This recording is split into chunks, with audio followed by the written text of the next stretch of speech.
Assalamualaikum warahmatullahi wabarakatuh. Perkenalkan, nama saya Trina Fatmawati. Di sini saya akan mempresentasikan tugas akhir metodologi penelitian dan penulisan ilmiah dengan judul Pengaruh Promosi Terhadap Pembelian Secara Impulsif pada Perusahaan Pizza Hut. Untuk yang pertama, di sini saya akan menjelaskan mengenai gambaran objek penelitian, di mana saya memilih Pizza Hut sebagai objek penelitian saat ini. Pizza Hut sendiri didirikan pada tahun 1958 oleh dua mahasiswa yang bernama Dan Kearney dan Frank, di mana Pizza Hut untuk pertama kalinya didirikan di pusat Edison, Texas, USA. Pizza Hut sendiri pada tahun 1971 sudah disebut sebagai jaringan restoran pizza terbesar di dunia, didukung dengan jumlah cabang sebesar 34.000 yang tersebar di 100 negara, salah satunya di Indonesia. Pizza Hut sendiri menduduki peringkat pertama melalui data yang saya peroleh dari Scrap Hero sebagai top brand pizza pada tahun 2021 di dunia dengan jumlah 6.600, diikuti oleh Domino's Pizza dengan jumlah 6.300 dan brand-brand pizza lainnya. Selanjutnya mengenai latar belakang, dikarenakan pada saat ini tengah terjadi pandemi COVID-19, sehingga pemerintah memberlakukan pembatasan sosial berskala besar. Pembatasan ini mengakibatkan kunjungan ke berbagai tempat publik seperti restoran menjadi sepi sehingga pendapatan penjualan menurun drastis.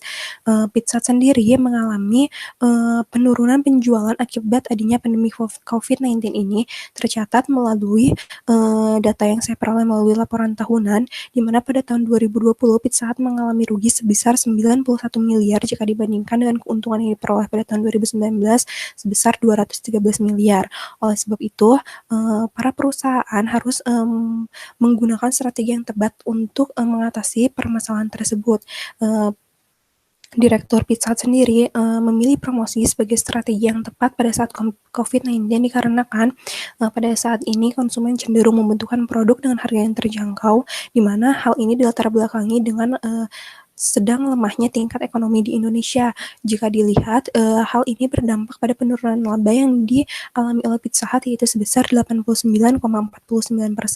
Oleh sebab itu, Pizza Hut melakukan berbagai promo-promo menarik untuk dapat menimbulkan sifat impulsif pada konsumen untuk dapat menstabilkan tingkat penjualan yang sedang terjadi, di mana promosi-promosi tersebut seperti Fantastic Box, sensasi hebat 70.000, serta adanya promosi double box dengan tambahan Rp50.000. Tercatat dengan adanya promosi yang dilakukan pada tahun 2019, penjualan mereka cenderung menaik sebesar 12,4%, diikuti dengan pendapatan rata-rata pertama di tahun 2020 sebesar 14 miliar. Angka 14 miliar ini diperoleh dari kerjasama antara pihak ketiga yaitu ojek online sebesar 11,59% dan penjualan melalui aplikasi PHD sebesar 31,4%. Maka dapat dikatakan promosi berpengaruh positif atau berpengaruh signifikan terhadap pembelian secara impulsif pada perusahaan Pizza Hut. Dari latar belakang yang telah dikemukakan, terdapat rumusan masalah yaitu seberapa besar pengaruh promosi yang dilakukan oleh Pizza Hut terhadap pembelian secara impulsif, dan tujuan penelitian untuk mengetahui seberapa besar pengaruh promosi yang telah dilakukan oleh Pizza Hut terhadap pembelian impulsif. Selanjutnya, di sini ada tinjauan pustaka, di mana yang kita ketahui promosi sendiri merupakan salah satu komponen dari marketing mix, yaitu 7P, di mana marketing mix menurut Bucari Arma merupakan suatu strategi di mana tujuannya ini untuk mendatangkan hasil yang memuaskan bagi perusahaan, seperti mendapat keuntungan, di mana Pizza sendiri telah mendapatkan keuntungan atas apa yang mereka lakukan terhadap promosi. Promosi sendiri merupakan salah satu cara komunikasi yang dilakukan oleh perusahaan untuk menyampaikan informasi mengenai produk atau jasa yang akan mereka jual kepada konsumen, di mana Pizza Hut sendiri melakukan promosi melalui advertising, personal selling, dan lain sebagainya.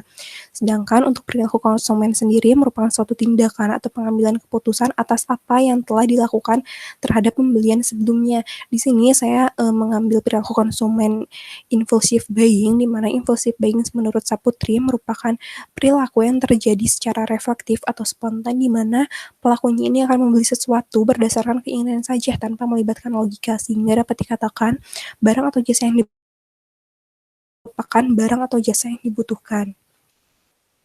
Selanjutnya di sini ada kerangka pemikiran yang terbagi menjadi dua, di mana kerangka pemikiran promosi menurut Kotler dan Keller pada tahun 2016 ini terdiri dari 4 komponen, sedangkan kerangka pemikiran impulsif Bayi menurut Saputri pada tahun 2016 terdiri dari 5 komponen. Dapat dilihat kerangka pemikiran yang telah penulis buat pada PowerPoint.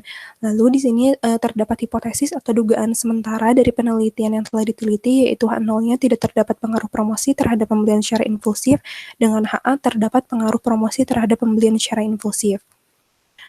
Untuk mengetahui hipotesis atau dugaan sementara ini benar atau tidaknya, maka diperlukan metode penelitian lebih lanjut, di mana jenis penelitian digunakan oleh saya di sini adalah jenis penelitian kuantitatif dengan pendekatan metode deskriptif, di mana di dalam jenis penelitian ini terdapat hubungan kausal di sini dikarenakan ada atau tidaknya pengaruh antara promosi terhadap pembelian secara impulsif yang dilakukan oleh konsumen.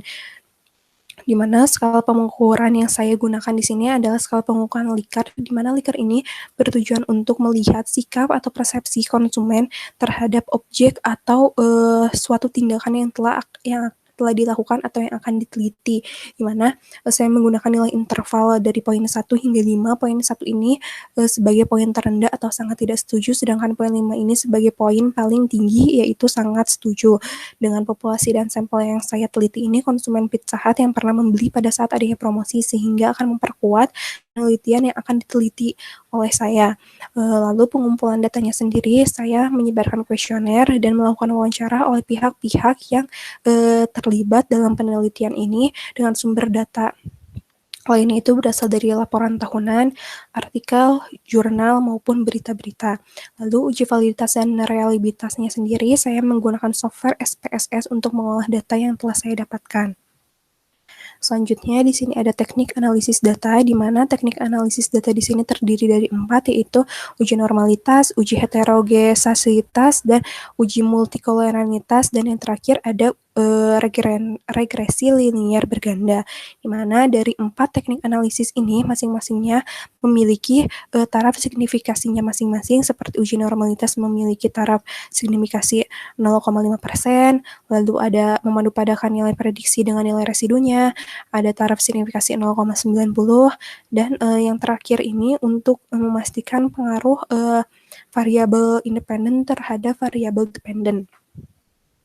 Selanjutnya yang terakhir di sini ada uji hipotesis, di mana saya menggunakan 2 uji untuk mengetahui penelitian yang telah saya lakukan. Di mana yang pertama ada uji T. Uji T sendiri menggunakan taraf signifikasi lebih kecil dari 0,5 atau lebih besar dari 0,5. Di mana dapat dilihat pada PowerPoint, penelitian yang saya teliti ini cenderung masuk ke dalam kategori lebih kecil dari 0,5%. Maka H0 ditolak dan H1-nya diterima. Jadi terdapat pengaruh promosi terhadap pembelian secara impulsif pada perusahaan Pizza Hut. Lalu untuk uji R2-nya sendiri, di sini ada nilai adjust kecil mendekati 0 atau lebih dari 0. Sekian dan terima kasih presentasi yang telah saya sampaikan. Kurang lebihnya mohon maaf. Wassalamualaikum warahmatullahi wabarakatuh.